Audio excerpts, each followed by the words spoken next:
আসসালামু আলাইকুম। এখন আমাদের বাতিজা পাইস না, এখন একটা গাছে থেকে পিওর পাকা পেঁপে পারবে। পাইস না ছিল, হ্যাঁ, বাহ, ধরতেই ছিঁড়ে গেল। তো পাইস না, এটা খেতে কেমন লাগবে? মিষ্টি লাগবে। মিষ্টি। এদিকে তাকে একটা হাসি দাও। তো পাইস না আমার জন্য নিল। আর গ্রামে আসলে ঘুরতে খুবই ভালো লাগে। এই জায়গাটা হচ্ছে মানিকগঞ্জ শহর থেকে একটু ভিতরে। এই জায়গা এলাকার নাম কি পাইস না? জাগির ম্যাক্সিমুন। জাগির মাঠ। ম্যাক্সিমুন। জাগির মাঠ শিমুল। মাসিমুন না, ম্যাক্সিমুন। মেক্সিমুল না, জাগির মেক্সিমুল। এটা হচ্ছে আকিস, কি বলো এটারে, আকিস ফ্যাক্টরি। গেট। আকিস গেটের পিছনে এই এলাকাটা। তো আসলে এলাকাটা অনেক সুন্দর।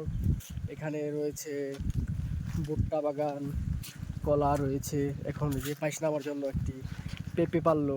তো অসংখ্য ধন্যবাদ পাইসনাকে।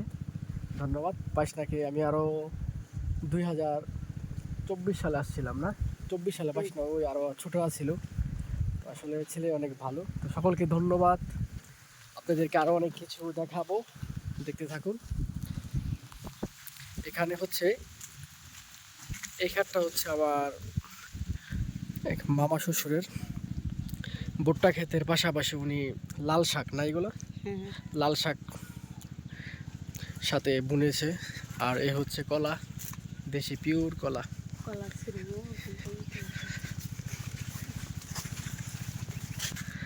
আর এইগুলা হচ্ছে তামাক পাতা, যাকে বলে অনেকেই।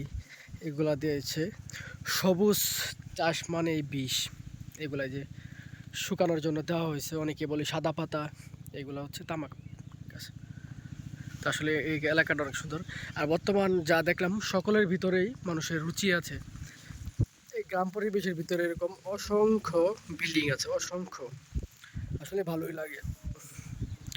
তো আসলে গ্রাম ছাড়া শহর চলবে না, যেটা আমি মনে করি, গ্রাম ছাড়া শহর চলবে না। তো সকলকে অসংখ্য ধন্যবাদ এবং দোয়া করবেন আমার জন্য, আপনাদের জন্য দোয়া রইল। আসসালামু আলাইকুম।